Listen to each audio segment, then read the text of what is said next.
Hello and welcome back, and today I want to talk about one of, if not potentially the least talked about subject in the world of NAS, which nonetheless is featured on, I would say, 80 to even 90% of modern turnkey NAS solutions, especially in desktop, and that is HDMI. When it comes to the majority of turnkey or even DIY pre-built NAS solutions that you stick your own operating system on, it is unbelievably sparse how much information is online on the subject of HDMI, what you can do with it and what different NAS brands and different software brands actually provide with it. Right, so before we get our hands dirty on the status of HDMI across the different fields and world of NAS, there's a few things to touch on. That NAS deployments with HDMI really fall into three separate categories. Now, number one, you can have ones like this. This is a fully utilizable parallel interface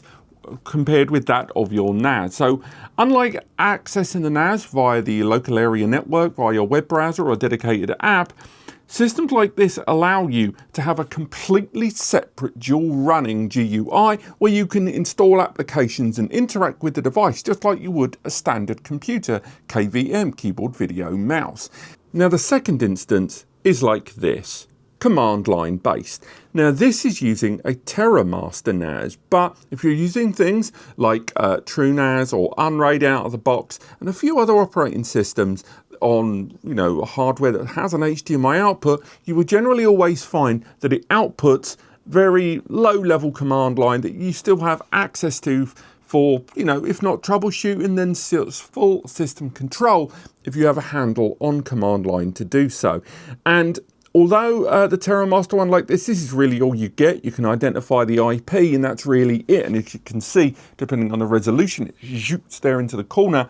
When it comes to things like TrueNAS, you can actually use that far more extensively across that platform. Now, the exception to that comes down to something like Unraid. Unraid, once you connect an HDMI output and boot your hardware system, you'll generally find after the initialization and boot up of the system that the HDMI output again is showing a list of commands. I believe it's 1 to 9 and it tells you your IP. However, during the boot sequence, you can, if you choose to, launch into Unraid's HDMI GUI to allow you to navigate Unraid just like you would via the web browser, but doing so via a KVM keyboard, video, mouse HDMI output there. Now, why would you do it? Because it is still very complicated and it looks quite dated. Well, it runs at quite a low resolution. It's kind of running a kind of closeted, pocketed VM, if you will. The reason you would use that in the case of Unraid is you would then run your Unraid server there, but you can't find it on the local area network and you just don't know where it is.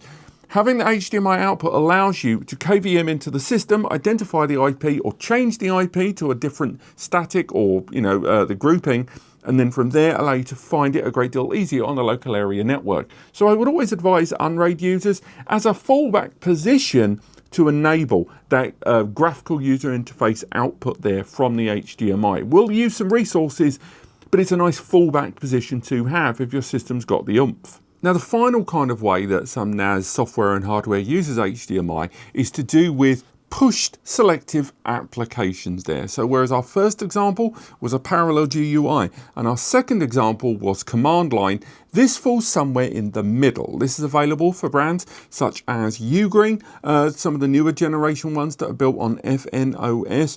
These are applications and services that are actioned from within the remote access portal, again via the web browser, even on a local area network or remotely, and then actioned and pushed through the HDMI. These can extend from easy instances such as video output, where from the comfort of your sofa, you say, right, I want to play this, and you select something on your laptop, tablet or phone, and then the NAS outputs it via HDMI, which feels a bit clunky, all the way through to virtual machine applications that use things like Linux Ubuntu, or taking advantage of things like standard virtual machine software, VirtualBox, QNAPs, a virtualization station, and more that allow you to output a VM directly from the HDMI with a keyboard and mouse, output onto an HDMI monitor, and at the same time, your device is still being used as a NAS. These are selective, and you can only use one at a time, but unlike the complete graphical user interface, the resource utilization in this singular appliance is a lot more kind of directed towards a single purpose. What about the next big hurdle when it comes to utilizing the most out of the HDMI on your NAS, namely control? Let's be realistic. Connecting to this with a keyboard, video, mouse setup like you do with your PC isn't going to cut it for everyone. If you wanted to connect to your NAS with a keyboard and mouse, you would have stuck connecting to it via that remote access IP or on the local area network. You want to be able to access this conveniently thanks to the HDMI output. Now, if you had this set up in your home, maybe you've got it set up with a big old sofa nearby to watch your movies, you don't really want to have a keyboard on your lap and a mouse. That'll work, but whether it's wired or wireless, it's not really convenient. There's three main ways in which NAS brands these days, software and hardware, allow you to affect usable control. Number one, and one that's dying out, is infrared controllers. Brands like QNAP and Asustor, some of their solutions even now still arrive with infrared signal available, which allow you to use one of their first-party or a third-party infrared remote control and control the device from the comfort of your sofa. In fact, some of the 2016 to 2018 generation QNAPs actually arrived with a remote control out of the box. Now, that's good, but of course a remote control is quite limited. So the next step up from that, for me, was to take advantage of things like this. This is a cheap little online remote Bluetooth remote control here. Got the keyboard to do all the controlling, you've got your touchpad, you've got directions there, and it's USB powered. It arrives with a USB dongle, and you connect the USB dongle to any available USB, and bang, you can navigate, you can control, you can do what the hell you want. Again, no driver, extra driver requirements needed. You can do all of it with simply one of those. They're cheap as chips, and although I'm not going to say they're particularly well polished, for someone that's trying to find the middle ground between typing and controlling, this does the job for me. Just maybe take the extra moment to think about where you're buying it from and the USBs that you're connecting to your device. USB connected devices extend, and we'll talk about this a little more later on, to things like games controllers. Modern NAS devices are actually getting pretty darn powerful, and thanks to a myriad of emulation software in the market right now, you can run retro or fairly up to the minute gaming on some NAS systems. The most recent example I would point at is when you look at things like Minis Forum and their N5 Pro NAS system there, or even the Asustor. Not only do these arrive with powerful CPUs with powerful integrated graphics that will allow you to run gaming, but then using an OCuLink port, you can attach high-end graphics cards. Now, if you go for turnkey NAS solutions like QNAP's series of devices, some of them Intel Core powered, you can attach graphics cards in those systems to enhance the graphics and have some gaming up and running, which you can then stream or record live in the system. But at the same time, because of the way HDMI GPU or GFX cards are supported with drivers on QNAP's rather closed platform, there's actually not a lot of graphics cards you can use on the QNAP platform, so be aware of that. But thanks to modern NAS systems in the DIY space having OCuLink support, it's actually really easy to add pretty substantial graphics card upgrades and therefore take advantage of gaming. And if you're a streaming content creator, you can actually use the NAS to store local recordings thanks to add-ons and patches and installs with OBS that you can run on the NAS at the same time and point towards the storage. And probably the most convenient option of the three, and the one I would recommend to pretty much everyone, is to take advantage of remote control applications like those available from QNAP and Asustor. These brands here allow you to install an application for iOS or Android that allows you to navigate the options quite easily using the mobile phone. There's even mouse control and more that allows you to, again, from the comfort of your sofa, navigate the HDMI options with a completely free app. And the QNAP one, for example, Qremote, allows you to bind different services such as their surveillance output to different buttons on the remote control and therefore allow you to control it a great deal easier. Responsiveness of these applications will differ depending on which platform you go for, and I would say depending on how much you want to use it, well, then I would argue the more you're going to use it, the more an application for your mobile device is going to be more desirable.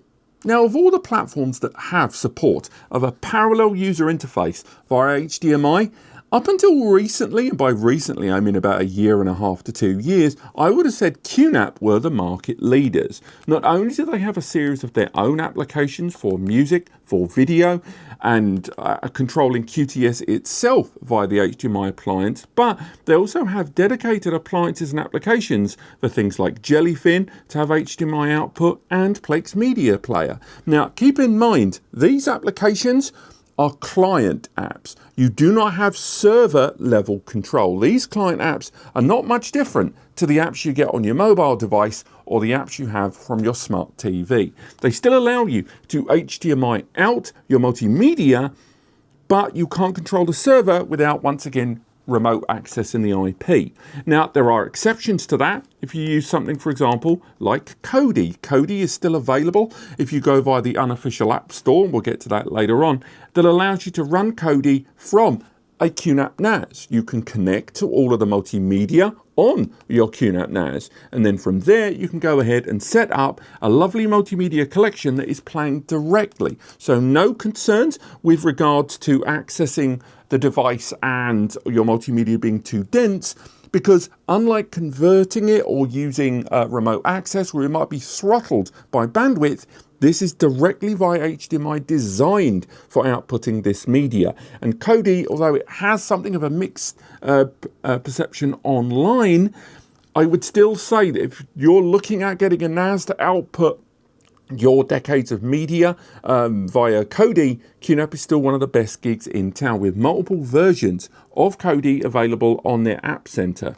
and support, as you've probably seen throughout the course of this video, of a myriad of plugins that this is trying to tell me whether I would like to install. Now, alongside that, there is also support of things like Spotify, things like unofficial Netflix bonding and add-ons there, Amazon Prime streaming services, even taking advantage of retro gaming emulators as well, of which there are a few on there, and we have done a dedicated video a while ago where we talked a lot more about using RetroArch. That was back in, you know, around 2020, I believe, maybe earlier, but these are still options open to you if you want to go for emulated gaming. Finally, you've got this surveillance application that you can output via HDMI to run a standalone KVM surveillance system. However, it is worth noting that although you can output QVR, QNAP's surveillance application, via an HDMI output, at the moment there seems to be mixed messaging regarding licensing for this in recent updates. Now, the reason up until recently, when I said that they were my favorite HDMI output brands, you know, for NAS, it's because they really have taken their foot off the gas when it has come to development of this platform, the apps that are on it, and just how much you can do with it with fewer and fewer updates. It's still usable, but many of the applications are either much older versions, or when they did update the HDMI output HD station to, I believe, version 4 a few years ago, many of the applications were not upgraded to it and became legacy applications that became inaccessible. Now, I touched on something else earlier, the unofficial HDMI apps. Now, these are available via the QNAP Club store. This is a third-party homebrew service that either converts existing applications and services onto QPKG or QNAP applications that can run either on the system on its own or with HDMI output. These extend to games, these extend to smart home appliances, and there's a lot on there. And it's thanks to those guys and those developers that HDMI output on QNAP is still usable when so few of the remaining QNAP applications still do the job. And that brings me to Asustor. Now, Asustor currently provide the most stable, smooth HDMI experience. It wasn't always the case, but I will say for their brand, not only have they done a better job of knitting their in-house applications to connect to the ones that are based in ADM, and by the way, you do have full control of ADM via this appliance, by the way. They've also got support of third-party streaming applications. Now, they can still be a little hit and miss, but I'm not going to say they're particularly terrible. You've got one on there for Amazon Prime. You've got ones over there for Spotify. You've got ones there for other streaming services, including YouTube. And these allow you to go ahead and access your system. Logging into the system is exactly the same as the web browser. Don't get me wrong, this extraordinary output has made all the icons super small, but at the very least, I can still control my Asustor NAS exactly the same via HDMI if I choose to, than as I could if I accessed it on the web browser. But crucially, if I want to come out of this, I can go ahead and make my way back into that user interface and use the parallel interface known as Asustor Portal. So again, whether it is I want to use Netflix and log in with my Netflix account, and also not only output from this, because it is just a glorified app playback where it comes out of the web browser, the facility is there for users to be able to enjoy their streaming services. And once you really break down into the App Center and the available applications that are available in the standalone App Center on the Asustor NAS, some of them, again, like the gaming emulator applications, like the multimedia applications, and particularly file processing and system output, is all there. There are a lot more integration with the Asustor applications on the HDMI available here than there were on the QNAP, at least in terms of the modular update. It's not perfect, but it's better than what we've seen from a lot of the other brands. Also, hopefully you can see this on screen. Although Asustor's surveillance application is probably not the most exciting of all the options in the market from NAS brands, it outputs via HDMI incredibly fluidly. And a lot of that is to do with them using a little bit more of a light wrapper for their surveillance application. I think there is a new version coming out. But it is very possible to run a surveillance setup on an Asustor NAS very affordably, with a local input and control, with full control of the cameras and more, as well as the remote access as well, for when you don't want to use a local KVM terminal. Now, UGREEN, on the other hand, go a slightly different way. Remember those 3 ways of companies outputting HDMI on NAS? Theirs comes down to the HDMI connecting onto the system, and then from there, on the graphical user interface, you can select a visual output. You can also use the mobile application and media center to be able to control what's being seen. So you can connect via HDMI and then look on your phone to what you want to watch, and then click play, and then boom, it will output. Again, it's not perfect and it's not going to be for everyone, but at the very least you're able to take advantage of it. And with their virtual machine appliance and their Docker application, I have found examples online of people being able to utilize the HDMI services with those. It isn't as smooth as, say, QNAP and Asustor being able to assign, for example, Linux Station, allowing Ubuntu up to version 1920-222 to output Ubuntu VM, controllable with KVM, but still it is a start. It's very limited, but if you're in it for multimedia, you can do that with your UGREEN. Bottom line, it really does come down to what you want your HDMI on your NAS to be able to do. There is, frankly, no perfect solution right now for HDMI. Some brands have got strengths over others, and definitely the level of support the brands provide to HDMI output is pretty limited, because the number of users actually using it probably doesn't hugely justify the expense of maintaining it, and adding more features just expands the amount of support and security and more down the road. If you are looking at just a simple GUI alternative so you can patch into the system to change or find your IP, pretty much all the brands provide that if they have an HDMI output. If you're looking at multimedia, something like a UGREEN will probably be very good for you. It does a very good job of outputting, and the standard of quality of hardware across their range is pretty darn good. But if you want a complete parallel user interface, if you want the ability to run a surveillance setup, run a virtual machine, containerize an application, or want to run a kind of contained version of an application that you typically enjoy with a visual output on a PC, but on your NAS, and that includes gaming as well, then an Asustor or a QNAP will probably be the one for you. There are more applications thanks to the Homebrew scene on the QNAP, but more stable and integrated first-party applications on the Asustor platform. And that's really it. Thank you so much for watching, and thanks again to KTC for sponsoring today's video. If you want to learn more, I know this isn't going to be the most popular video, but it will certainly be one I know a lot of people have asked me to do for a while. And I hope this video helps you. But apart from that, thank you so much for watching. There's links in the description to this monitor and the NASs, of course, and I recommend you check them out. But apart from that, thank you so much for watching, and I'll see you next time.